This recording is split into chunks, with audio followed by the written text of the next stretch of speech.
Ang saya-saya po nito. Wow, tingnan mo sila, oh. Nice! What is this? It is one of the largest royal palaces in Europe. This one that we're riding right now, tuk-tuk, is very convenient. Tingnan nyo, oh, may mga palaka dun. Hi, Edgy! Hi, vlog. Oh my gosh! It's beautiful!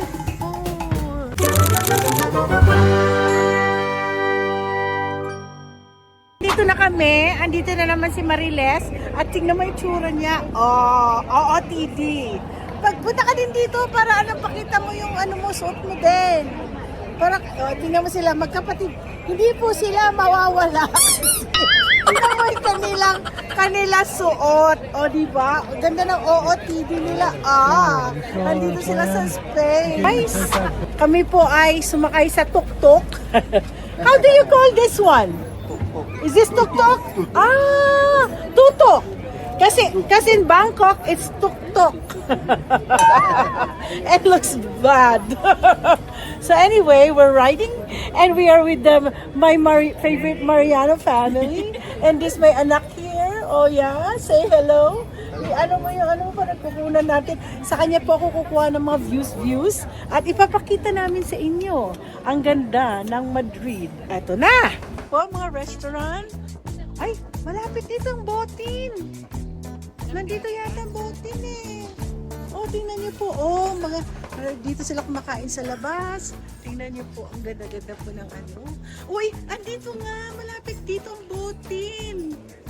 I remember. Saan tayo Tabaw, yan oh. Yan. Alam ko, nalala ko dito banda. Ayun, Botin. Ang dami tao. Oh, I know, I can still remember.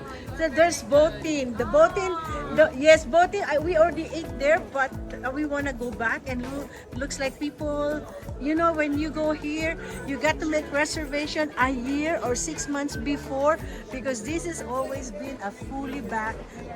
And always, I'm so proud to say that the chef in Botin are Filipinos.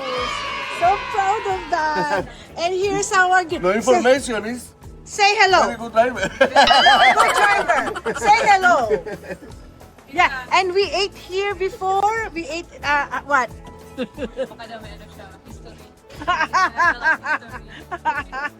Okay. So this is where we're gonna go. Masaya kami dito. O buti may mga, alam mo last time na we were here, I'm just hoping that I'm gonna ride in this kind of camera. ride. Yeah. Hi! Where are they? Are they already there? Napadaan tayo sa Botin. Nandun lang pala ang Botin. Sa baba lang. Wow, sosyal. Tingnan nyo, napaka-sosyal. O, nakita nyo yun? Hindi nila alam na sa video sila. Guys, ito nga ang kanilang Vamos. The right is the Basilica San Nicolas. Okay, Basilica San Nicolas. Ay, ayan yung itsura ng Basilica Basilica. Pontificia de San Miguel is a Baroque Oh, church somebody's in Madrid, getting married. built in the 18th century. Marami kakasal. It is known for its elegant curved facade and richly decorated interior, and it serves as an important religious and cultural landmark in the city. Excuse me. No, it's San Nicolas. It's San Miguel. San Miguel. Okay. Stand corrected. It's okay. Everybody commits mistake. Okay, so ito na.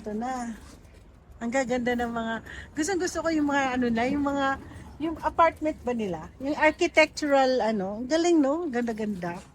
You to think na meron kami Spanish blood. Lalo na mga Marianos. Marami pong Marianos dito.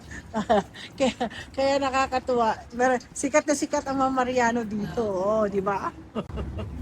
Dito po tayo sa mga building. Ito po, nag-iikot na po tayo. Iglesia Catedral de las Fuerzas Armadas. Also known as the Church of the Armed Forces, is a historic church in Madrid dedicated to the Spanish military. Okay. Originally built in the 17th century, it features a Baroque style and serves as an important religious site for military ceremonies and traditions. Okay. You guys heard it, Sana narinig niyo yun. Sana pero, ay nakalimutan ko dalhin yung aking mic. Tingnan mo nakakatuwa yung itsura nung, yung mga palaka doon, no? Tingnan nyo, oh, may mga palaka doon, no? No, it's palaka and lizards. It's lizards. Ayun, no! Palaka. Oh, right there. Hey. Ay, that's so nice, Tita. Ganda nga, no? Alright. Ay, sir.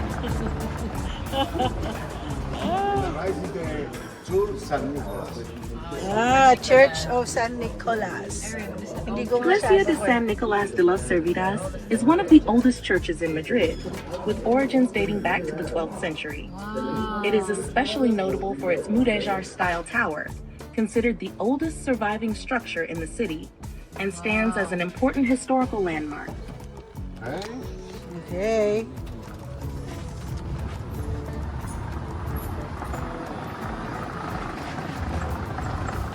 One hour din to, no? At least kayo. Meron tayo oras. Dito, Tita, I know.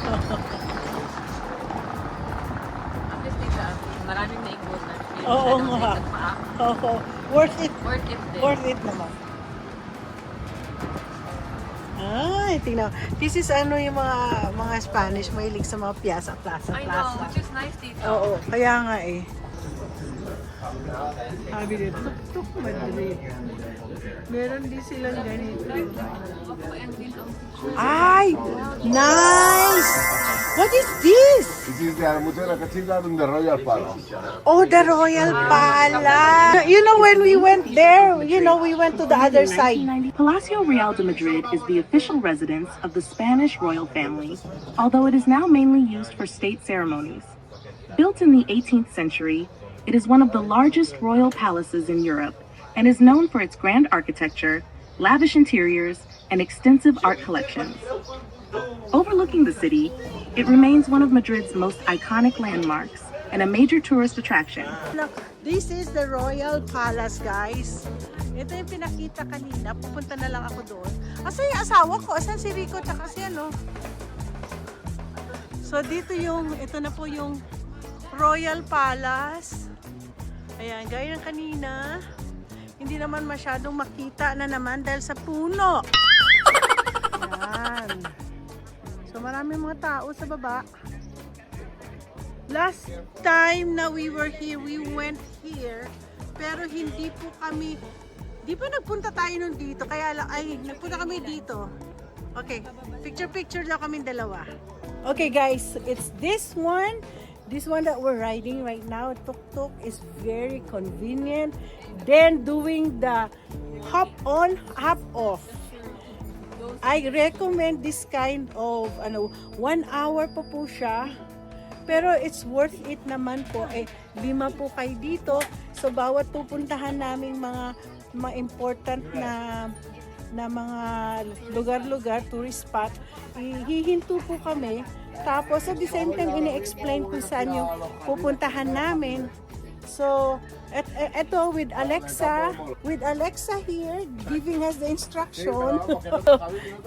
Pero maganda po. Makikita niyo po yung mga pinapanood namin, pinupuntahan namin. Pababa kami, yun o.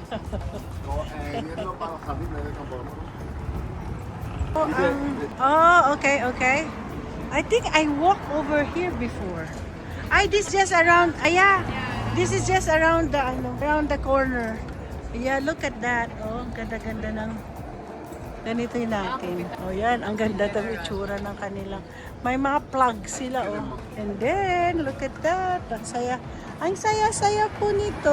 Yung pinapakita namin sa inyo sa Madrid or sa Spain, yung Cafe de Leche. Yung Cafe de Leche nila. So, sabi ko na po, I almost forgot. Cafe de Leche pala yun, yung iniinom nila. So, sabi ko, I want that Cafe de Leche. Okay. Alexa. The Catedral de la Almudena is a neo-Romanesque crypt built in the late 19th century.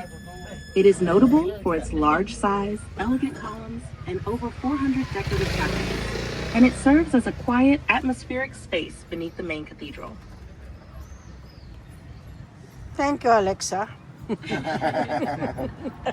On the right is the Okay, Alexa, go. It's a Royal Collection Gallery. Ah, it's a gallery. It's Museum Oh. of the King. That's the Museum of the King. And then we're gonna go this way, turning. Woohoo! Yay! It's like roller coaster. Yeah! Roller coaster ride. We're gonna going down. Ay, sa tingin ko, pag ganito dapat ang gawin nila sa Pilipinas, ano? If they have this in the Philippines, it's much better. Is this run by gas or electric? Electric. See? Oh, di mas maganda. I like it better that this is run by electric, which is much, but I don't know if it's gonna be good enough for Philippines. Yeah. First of all, their electric is so expensive. Uy, what building is that over there? Oh, ganda, no? Ganda ng mga building dito. Tsaka tingnan nyo po, doon sa bandang lugar namin, medyo may mga madumi-dumi, pero may naglilinis kaninang umaga. Pero dito tingnan nyo, so clean, oh. Park po nila to. Ay, ang linis ng park nila, oh. The right is a Atenas Park. Atenas Park. Parque de Atenas is a green space located near the Royal Palace. It offers open lawns, walking paths, and scenic views of the palace and surrounding area, making it a popular spot for relaxation and outdoor activities. Ah, I like it. Wala tayong ganito sa Pilipinas, hindi kasi ito pwede. Kasi ang ganda, oh. It's Sí. Ya, me deja la marcar a mí. Ito na naman po. Ikot-ikot lang po kami. Ikot-ikot lang. Ikot-ikot lang. Umiikot po kami dito sa ng Madrid. Uy, naku, tumataas pati ang aking nakabistida lang po kasi ako. Jardines del Campo del Moro are historic gardens located behind the Royal Palace. Wow. Designed in the 19th century in an English landscape style, they feature large green areas, fountains, and tree-lined paths, offering peaceful views of the palace and a quiet escape from the city. Oo nga. We will go walk a little bit in this area. Parang ang sarap dito ay, ang ganda. Nakikita ko na sa loob. Papapicture-picture tayo dyan. Ito yung La Virgen del Paseo de la Virgen del Puerto. Pasok po tayo kung gaano ka Let's go inside.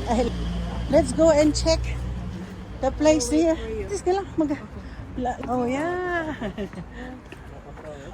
Oh my gosh. It's beautiful. Ang ganda. Wala lang silang hawakan. Ang ganda.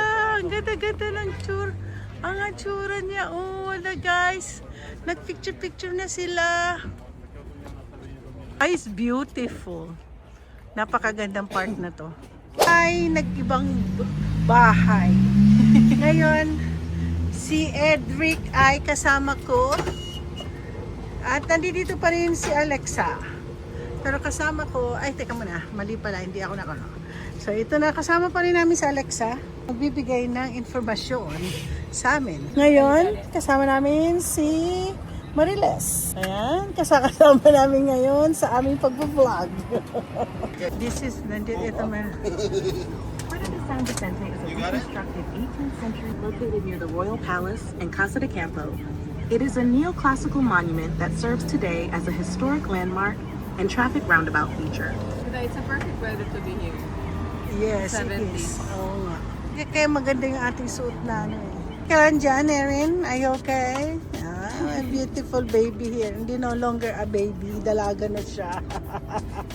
What about you, Mariles? Kailan dyan? Okay na okay.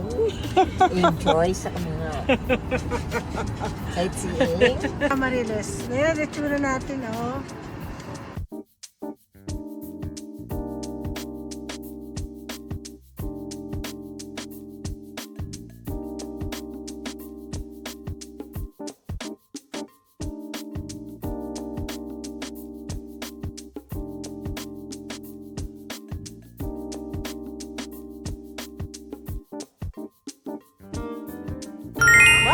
Sila mo sila, oh.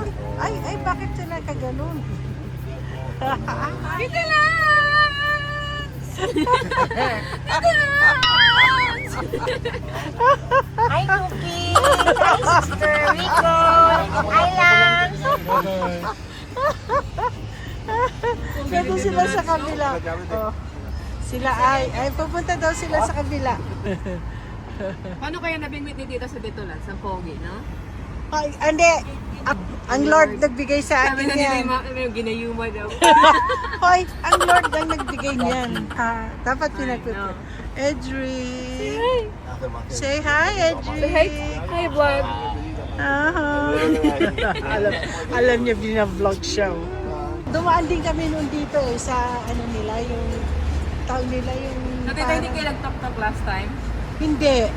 Dream ko pa lang ito noon.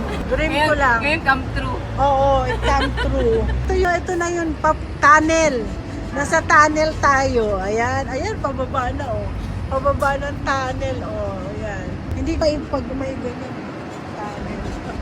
Katakot. Hawakan mo, Tita. Ayan, tunnel.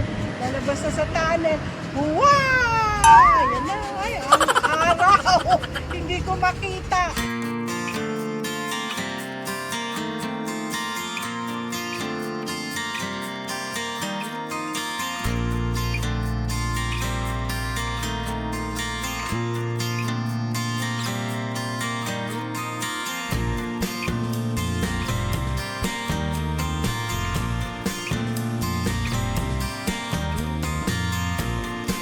Alone.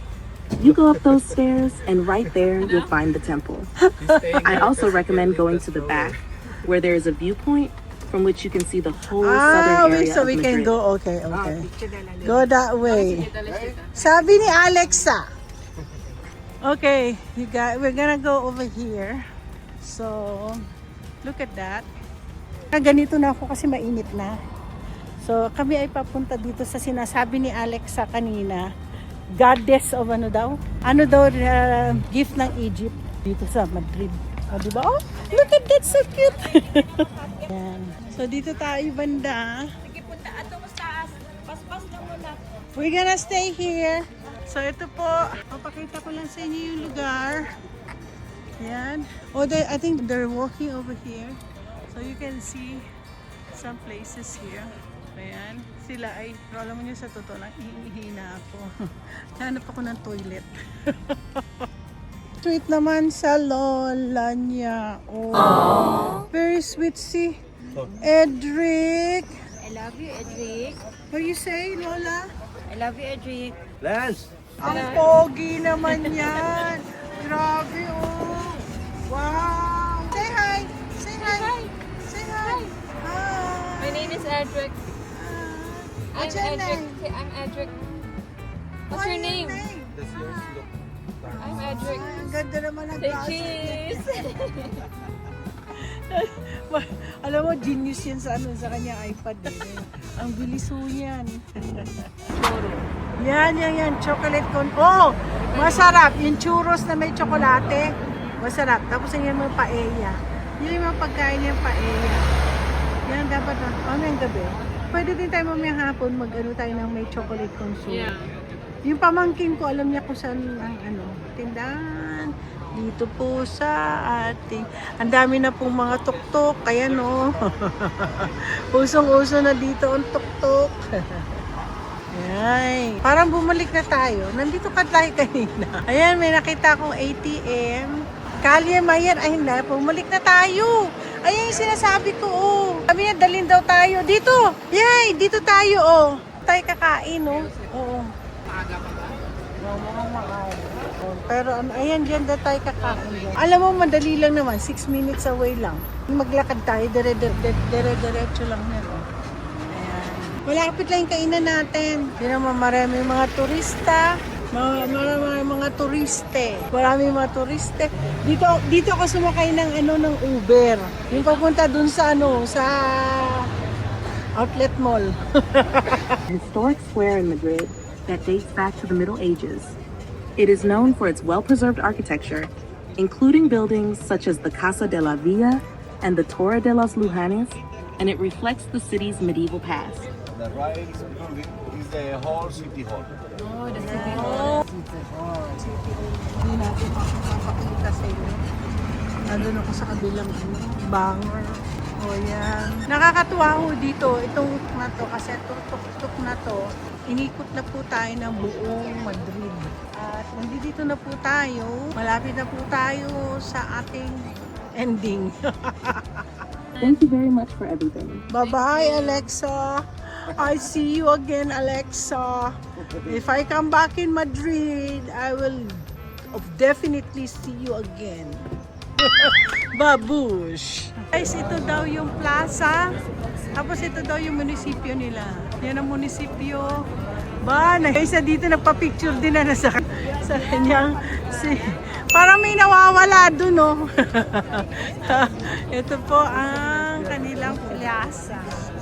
Plaza. Andito na ang lahat. Magkano na ano sa akin?